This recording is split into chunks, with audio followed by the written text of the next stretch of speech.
Chocolate का नाम लेते ही हमारे मुंह में पानी आ जाता है, मगर ध्यान रखिए कि कभी भी भूल से भी चॉकलेट अपने प्यारे डॉगी को ना दें। चॉकलेट में थियोब्रोमाइन नाम का एक केमिकल होता है।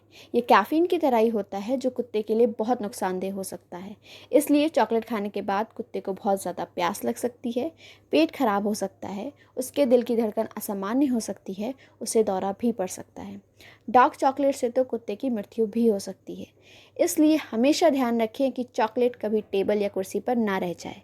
आपका मासूम सा डॉगी यह नहीं जानता कि मीठी मीठी चॉकलेट उसके लिए कितनी जानलेवा है।